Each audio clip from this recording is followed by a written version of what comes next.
The inspirational reading I'd like to share today is from Daily Word, and it is titled, I Speak, Honor, and Celebrate My Truth. I have a truth within me that is uniquely mine. Exploring my spiritual nature, I discern that I am an expression of God, wise, whole, loving, and free. Delving deeper into my attitudes and beliefs, I discover the ideals I hold true and most dear in my heart. Kindness, compassion, generosity, and honesty. Every day, I have opportunities to speak and act with integrity as I express who I am, what I believe, and what I stand for. I shine light of truth from my being outward. Realizing that expressing individuality is each person's right, I choose to listen to others with respect and honor their truths. I have the courage to be who I am and the willingness to accept others as they are. Each of us has the power to honor the truth of others. And so it is. And now, if you will, help me to welcome Carol and Alex with What the World Needs Now.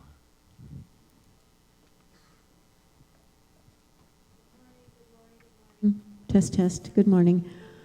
Yes, this song has been out for quite a long time, but its message is still needed today and more than ever. What the world needs now is love.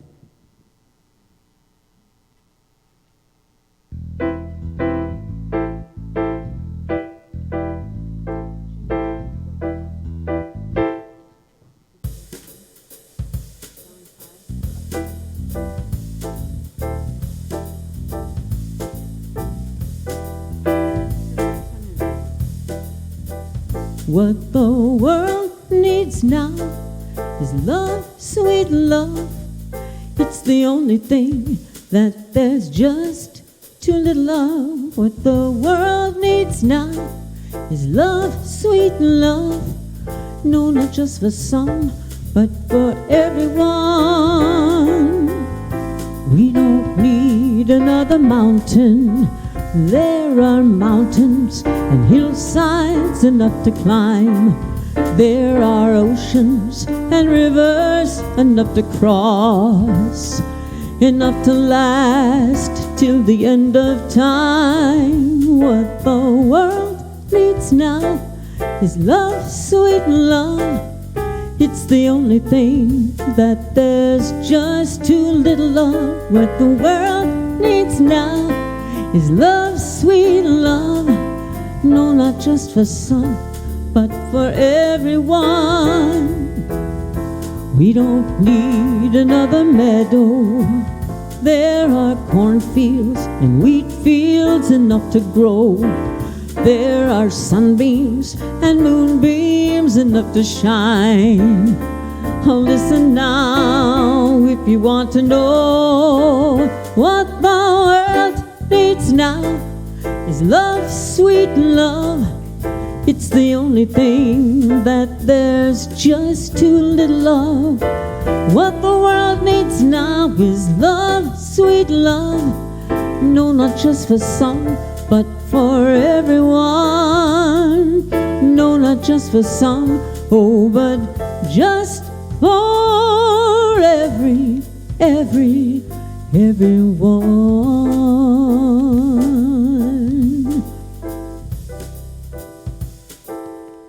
Yeah.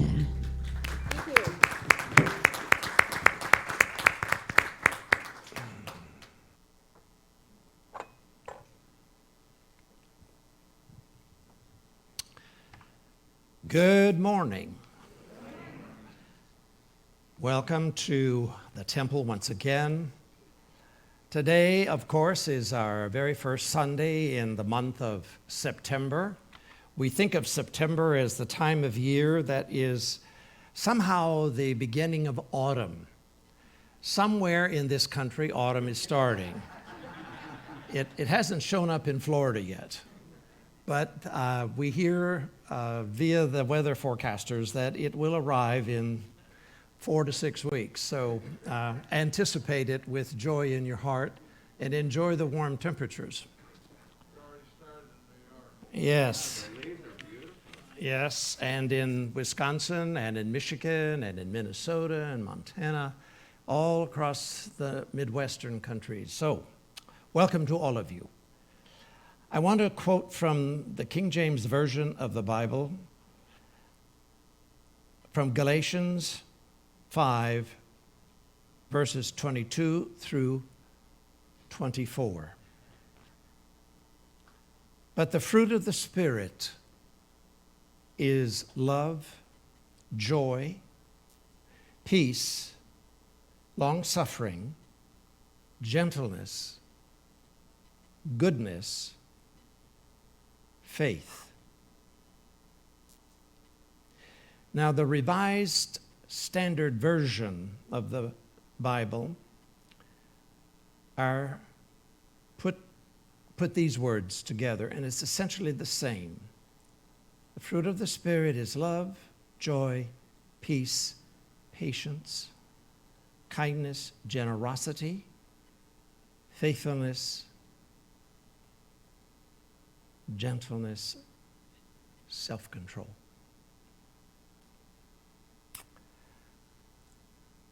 When I think about the question, what is spiritual truth? I made a decision to talk about it because it was a question that was asked of me a number of times over the course of this particular period in our country. What kind of spiritual truth do you live by? What is it that supports you in this very unprecedented time that we live in?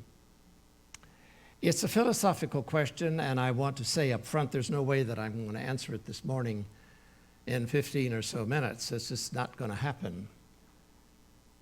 But what I want to tell you briefly is that where we draw spiritual ideas from are the sacred writings that have come down to us across the centuries. For everyone in this congregation, I would suspect that we've all been acquainted with the Bible, which I've just quoted from, either as children in our families, in churches that were part of our life, or in our particular background, whatever that may happen to be. And whether you are Christian or Jewish or of some other persuasion, you will have heard about and perhaps read about the material or studied it in some way in your life. The Bible, in all its many translations and editions, contains spiritual teachings, both in the Old Testament and in the New Testament. And it is basically focused on the teachings of a man called Jesus, the Christ. And it is from the teachings that are attributed to him that Christianity evolved. In our world, we also have teachings that have come to us from India. Books that are known to some of us by the name the Bhagavad Gita, the Upanishads, and the great spiritual classic called the Mahabharata of India. These are writings, sacred writings, inspired writings, poetic in nature, and some are hymns, which are actually written in Sanskrit and sung as a way to open to spirit and to that which is holy. And a part of the story of Hindu tradition centers around the life of a man, a sacred man called Krishna. This is really the foundation, as I mentioned, of Hinduism, another sacred teaching. Also, we have the writings of a man called Patanjali, who is said to have lived somewhere around 600 or so years prior to the time of Christ. His writings are deeply spiritual. They are often aphorisms or simple statements, philosophical and spiritual teachings which invite us to a philosophical truth. And a lot of teachers seem to attribute their influence to Patanjali, even though it is difficult to get a real idea of this man and where he lived and when he lived. Much of his life is attributed to having lived in Iran or India, both. Many of you have heard also of Gautama Buddha, the founder of Buddhism. The word Buddha means the enlightened one. There are three main branches of Buddhism, which I am not going to talk about, but that teach about the philosophy of Buddhism. Buddhism teaches that we are all connected to a source, whatever that source may be called. Spirit, the infinite, the radiant source. And that everyone is able to connect to it if they quiet the outer mind. There is great emphasis in the Buddhist teaching about mindfulness and letting go of our focus on the outer world, on a concept called self-cherishing, where we tend to overemphasize our own importance and our own point of view about the way life works or should work. What we come to realize as we study these teachings is that we have a part of our nature which is very much caught up in how we appear in the world of flesh and form. Another system called the Tao, which is Chinese in origin, has a series of analects, or again, statements, teachings, that explain how we live in the world. And they're basically a philosophical and ethical view of the world in which we live. And they say things like, be kind to all people, love everyone. God is without beginning and without end. Life just is. The Tao, which means the way, is. And when we begin to recognize that this is a power that we are connected to, we begin to get something of an understanding of it. So these are philosophical views which have been brought down, and as you can tell, obviously, there are many more that I am not going to address today. What I want to talk about a little bit more today is the world of metaphysics, which we espouse and talk from. Metaphysics is basically an American philosophical teaching which arrived here in the 1800s. There's some indication of connections to the Middle East and also even the Far East, and I won't go into that. But the idea of New Thought and metaphysics in our country is that, again, there is a spiritual power that is available to us within us. One of the men that was an American writer of that philosophy was Phineas Parkhurst Quimby, who was attributed to having significant influence in the origins of Christian Science, the language of which was written by Mary Baker Eddy. He thought that this power, which was within us, was so powerful, so strong, that if we could really get centered in it and know that it was the essence of who we are, everything else around us would fall away. He did a work that he called Being in the Presence with People. He was actually a New England clockmaker by trade. But as he studied these ideas, he began to talk about them to the people that came to him for clock repair. And many people had illnesses like they do today, problems in their lives, and he would say, do you want help with that?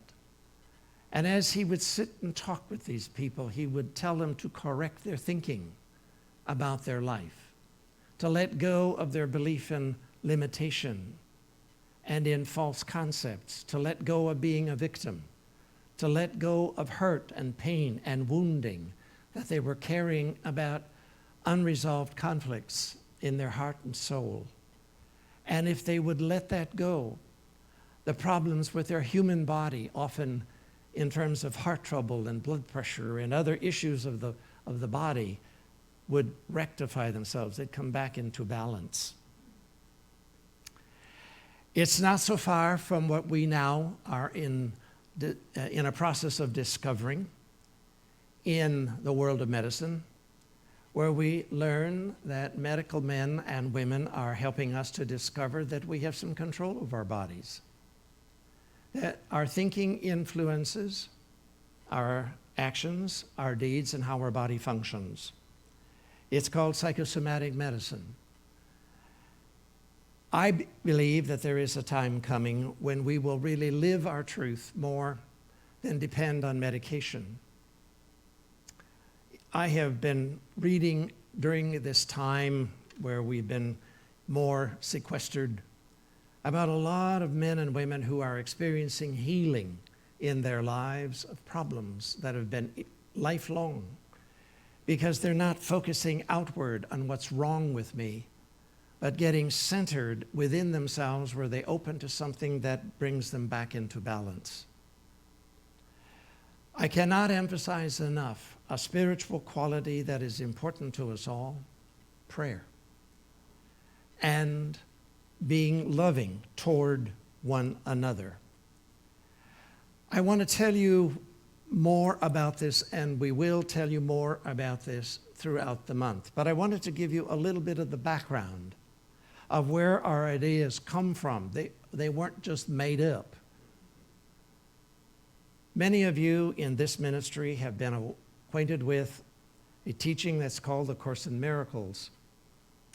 And it has impacted millions of men, women, and children, not only in this country, but around the world. And again, it reminds us of our sacred connection to the whole of us and not to the outer circumstances of our life. It's a very major teaching. And the teaching is that our circumstances can change if we change how we look at them and change how we feel about them. I think it's a very exciting teaching in its larger truth. My final message this morning is that living our truth means that we do our very best to be available to our highest self, to our integrity, our innermost nature, and make the circumstances of our life that are part of our life to live from the inside out, not from the outside in. Wayne Dyer put it in another way, and I like his teaching or his saying, and I would like to quote it. We are spiritual beings having a human experience, not human beings having a spiritual experience. God bless. God bless. Thank you all.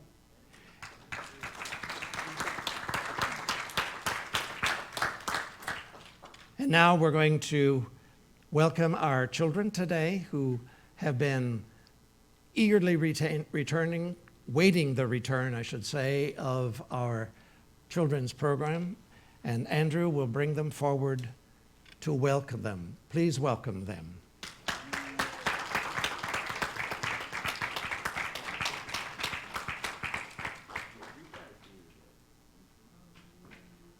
Welcome to you. Well, we had lots of fun. Today we began exploring the remembrance of ourselves through using tarot. And so what I did was I don't know, am I loud enough? Can you hear me now? Okay. So what we did is I actually made tarot cards that they could color themselves and create. As they drew the card, they began to study the meaning and learn the meaning of the card and how it works for them and where they are. And so, guys, you want to hold your cards up that you've been coloring? And so we're going to be working on the inner journey and remembering who we are this month using tarot and a bunch of other neat, wonderful things. So, Good morning. Okay, so I want to tell you guys what I learned today because it was like, it shocked me because I didn't know that. So I'm going to tell you. Thank you. So today I learned This card right here, it talks a lot about me because, like, my energy, and I drawed it, so why not? It's called the High Priestess. It's actually a really good card if you study the meaning. And it was like I should stop and think before I do something because, like, I'm moving too quick. And I was like, that's weird because that's exactly what I need to stop doing. So, yeah, I just wanted to tell you guys what I learned. Thank you.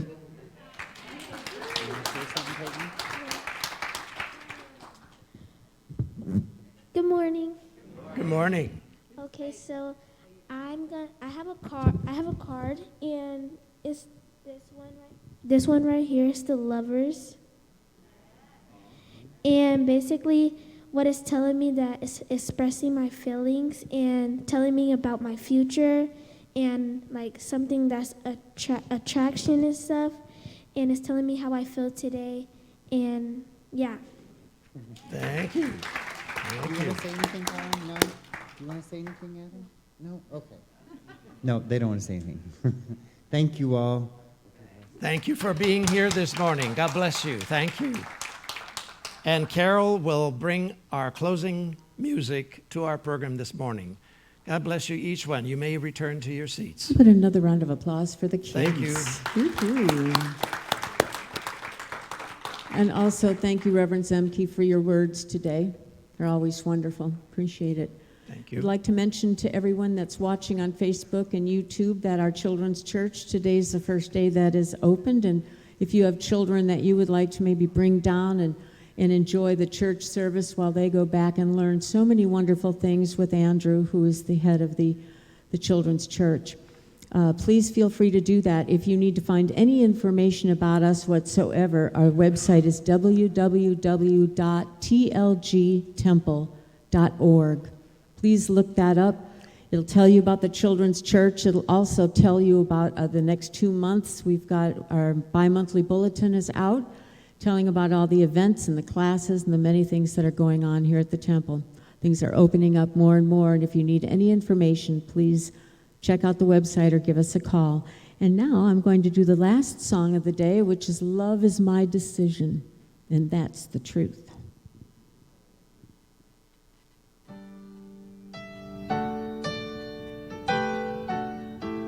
Stand up if you would like, yeah. Love is my decision. It's up to me to give of my heart. Love is my decision.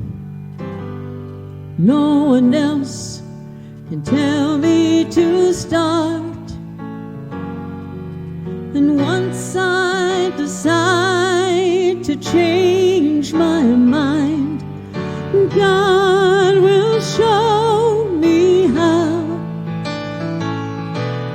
Love is my decision right here and now. Love is my decision. It's up to me to stand on that bridge. Love is my decision. No one else can help me forgive. And once I decide to change my mind, God will show me how. Love is my decision right here and now.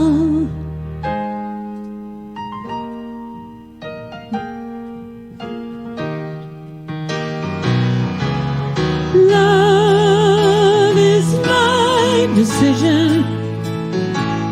It's up to me to dance down the road.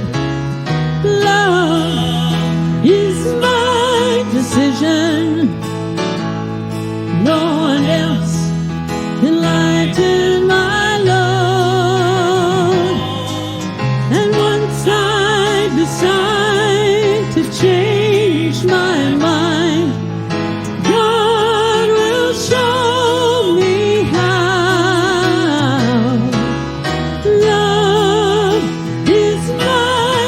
decision, my decision, right here and now.